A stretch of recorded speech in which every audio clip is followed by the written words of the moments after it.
It's sad to say this, but he's truly not the man I thought he was. Welcome to MsMojo, and today we're counting down our picks for the top 10 Bachelor franchise contestants who deserved better. You embody everything I would want in a wife. I'm just here to say that I'm in love with you. Can I grab you and Yes. talk to you? I'll lead the way. Like it's over as I know it, like my life is gonna completely change, not for the better. For this list, we'll be looking at those Bachelor hopefuls who were unlucky in love and got the short end of the editing stick. If we missed any of your favorites, let us know in the comments below.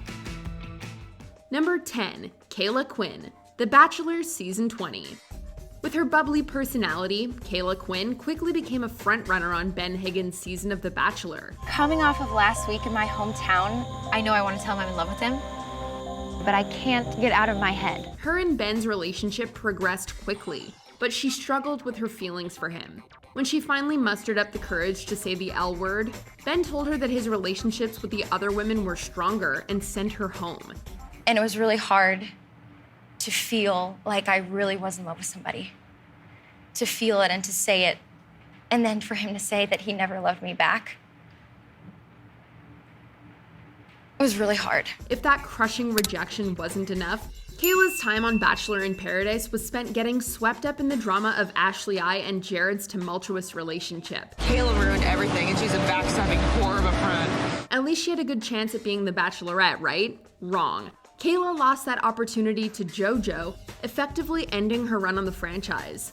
What was really good for me was to see his relationship with Lauren and JoJo. Because the way he looks at them, I want someone to look at me that way one day. Number 9, Eric Bigger, The Bachelorette Season 13. When I was young, I never really got love from nobody. But I always craved my mom love the most. And I never understood why she didn't give me love. Like, why she just wouldn't tell me anything or show me how she felt. Eric Bigger stole Rachel Lindsay's heart, and the rest of Bachelor Nation fell for him just as easily. Eric had never been in love before, but the connection between the two was palpable. In this situation, dealing with you, what I'm feeling is so unfamiliar. And I don't want to cop out and say it's love because I never had love. I don't know what that's like. I've never been in love. But I know what I am feeling is I'm falling for you. Alas, it wasn't meant to be. As Rachel was sending him home, Eric continued to prove what a stand-up guy he was. He harbored no ill will towards her and supported her in her quest for love until the very end. God willing, I promise you, I know you about to get what you want. And that's a husband. And truth be told, I'll always love you. That's just the truth. For all his maturity and grace, he seemed like the perfect choice to become the franchise's first Black Bachelor. Unfortunately, the show went in a decidedly different direction, choosing Ari Lyondike, who hadn't appeared on the show in years. Seems like a missed opportunity in our book. You embody everything I would want in a wife. I'm just here to say that I'm in love with you. Number 8, Ben Zorn, The Bachelorette Season 11. I think this whole experience not only has taught a lot me about you, but it's taught a lot about myself too. And I think that's pretty special. Much of Kaitlyn Bristow's season was taken up by the Nick Viall drama, but we'll never forget the delight that was Ben Zorn. Besides being an absolute teddy bear of a man, Ben was very open with Kaitlyn from the get-go, telling her about his mother's death and how it affected him. My mom passed away when I was 14. She was the most amazing mom I could have asked for. Even so, he was still forced to go on one of the most uncomfortable group dates in Bachelor history. I know that Benzie's mom passed away when he was young. I hope this isn't too hard on him. I definitely meant for this to be a lighthearted thing. In Ireland, the men attended a fake funeral for Kaitlyn, where they had to speak about her as if she'd died. Needless to say, this may have opened up a can of worms for Ben Z, that he would have rather kept closed. I wish we had more time together, and I hope we make the best with what we had. I will never forget you, and you will always be in my heart. And he didn't even get the group date rose. Come on. Number 7, Will's Reid, The Bachelorette Season 14. You just make me believe in being a really great man, and I'm just falling more and more in love with you every single day. We love a man with style. Wills is one of the sharpest dressers we've ever seen on the show, and seemed genuinely into Bachelorette Becca Kufrin. It's scary to tell someone you're falling in love with them, But with her, I'm not afraid at all. My wall's completely down. I'm completely vulnerable. I'm hers, in my opinion. He dealt with aggressive contestants like Chris Randone and Jordan Kimball with a lot of grace, but was eventually sent home in heartbreaking fashion on a 3-on-1 date. I'm absolutely wrecked right now. Luckily for us, we got to see more of Will's in Paradise. Unlucky for him, he got caught up in all the Hannah G, Dylan, and Blake drama. Christina's still living in the past when she could live in the future, and she didn't want to do that.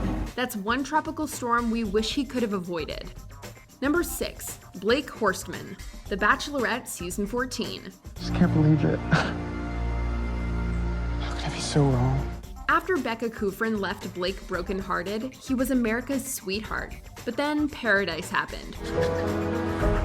Or more accurately, Stagecoach happened. Blake's drama with Kaylin, Hannah G, Christina, and so many others unfolded on national television, and he endured quite a bit of hate in the meantime. I didn't expect to be ignored on this beach. I didn't expect to walk around with this secret because I feel like I can't open up. Oh my God.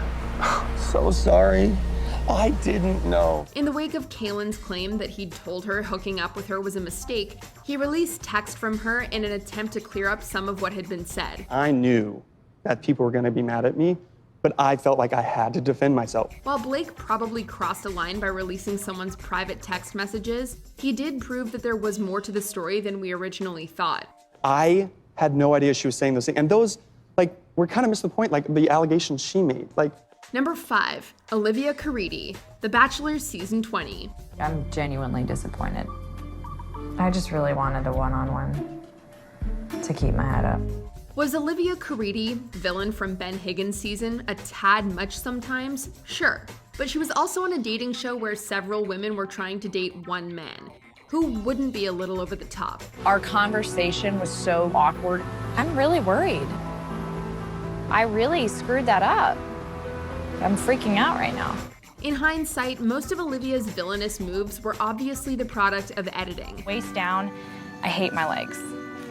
I hate them. People have written blogs that I have cankles. On top of that, most of the jokes at her expense had to do with the size of her mouth, not anything that actually came out of it. Since Olivia's time on the show, many fans have come to her defense.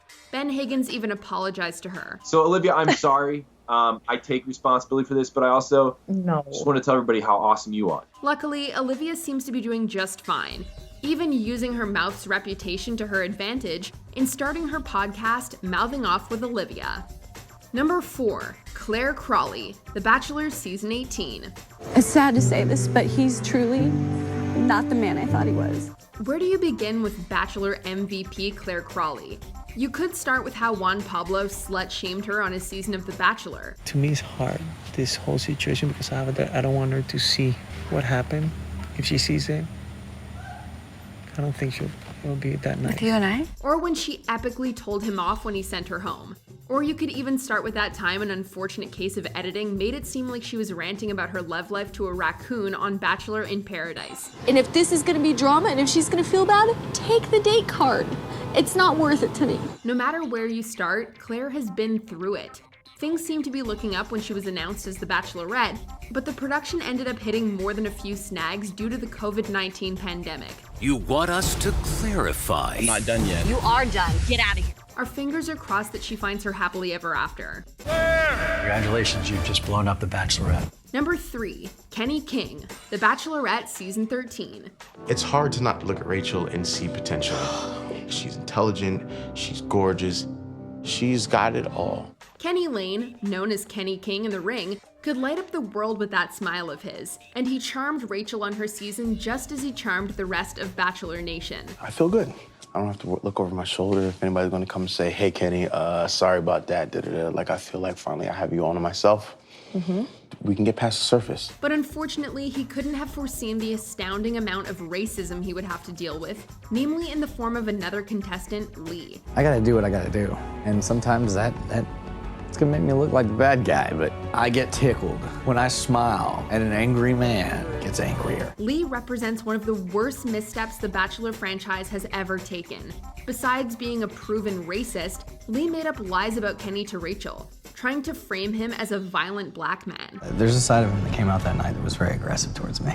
And and I can't explain it. Luckily, he didn't stick around for too long, but it's ridiculous that Rachel or Kenny had to put up with him in the first place. Rachel Lindsay is one of the most amazing women I've ever met in my entire life. If Mackenzie grew up to be like Rachel, then I knew that I did my job. Number 2, Britt Nilsson, The Bachelor Season 19. Unfortunately, you're not going to be the Bachelorette. Ah, the Bachelorette that almost was. Britt had the unfortunate luck of being a part of the disastrous 2 Bachelorette season.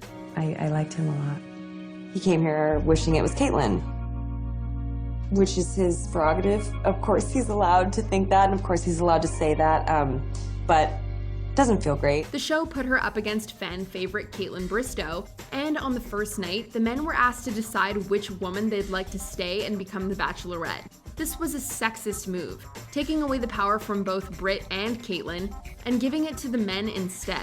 I'm still grateful for the experience, but I almost wish that I hadn't met them. Because that makes it a lot harder to walk away from. But more than that, it also takes away the initial excitement of being the lead. You can't really enjoy being the Bachelorette if you don't know if you will be. The show hasn't tried this little experiment again, but unfortunately for Britt, she had to be the guinea pig. I don't know how many times you have to put your heart out there, and I've never held anything back. So what can I do differently? Before we unveil our number 1 pick, here are a few honorable mentions. Joe Amabile, The Bachelorette Season 14. Grocery store Joe may not have won Becca's heart, but he sure captured ours. I do see that you are a man of very few words. Yeah, that's what everyone says. I don't know. I mean, I talk a lot. I just, we got cameras. Just not to me right now? I'm just saying, I don't know. I mean, I don't know you too well. I mean, you seem like a great guy. Natasha Parker, The Bachelor Season 24. Natasha's facial expressions alone deserved more screen time. Well, I hope you are following your heart and you find what you're really looking for. I know I will. Dustin Kendrick, The Bachelorette Season 15. Dustin and his nose ring will not be forgotten. So cheers. Cheers. To the start of a wonderful beginning. Yes. Blah, blah, blah, blah. An amazing journey. Yeah. And for us to get to know each other. And also, hopefully, us choosing each other every single day. I love it. Danielle Lombard, The Bachelor Season 21. D-Lo got stuck in Hurricane Dean. We finish out the rest of the night. Yeah, we should.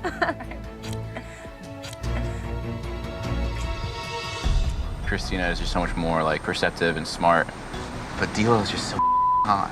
Marquel Martin, The Bachelorette Season 10. A handsome man who loves cookies. What's not to love? So I'm sure you heard of wine tasting. Yeah. But what we're gonna do, we're gonna have a little bit of cookie tasting. Stop How you it, feel I about love that? this. My love of my life right now is cookies. No one in this house can match me when it comes to the cookie world. Before we continue, be sure to subscribe to our channel and ring the bell to get notified about our latest videos. You have the option to be notified for occasional videos or all of them. If you're on your phone, make sure you go into your settings and switch on notifications.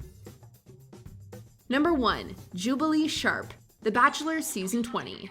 Ben could be the first person who maybe just kind of gets me. Jubilee Sharpe might be one of the coolest women to ever grace Bachelor Nation, and also was done dirtiest by the franchise. Jubilee tried her best to distance herself from confrontation and drama in the house. Not a bad idea if you ask us. Come hither. We want to talk to you. Come on. Who's we? There's a bunch of us. Come on. No, I'm not doing a girl chat. But a lot of the women were awful to her for this choice, calling her everything from ungrateful for the time she got with Ben to implying she wouldn't be a great soccer mom. A racist, underhanded remark if we've ever heard one. She definitely seems to be kind of pulling back from the group of girls. And I know that Ben wants to have a wife that will be friends with all the other soccer moms. When you take into account this franchise's history with women of color and black women in particular, everything Jubilee endured just seems par for the course on this show. Hopefully, we'll see that change in the future. What are you anxious about? I just never think I'm gonna get a rose. Do you agree with our picks? Check out this other recent clip from MsMojo and be sure to subscribe and ring the bell to be notified about our latest videos.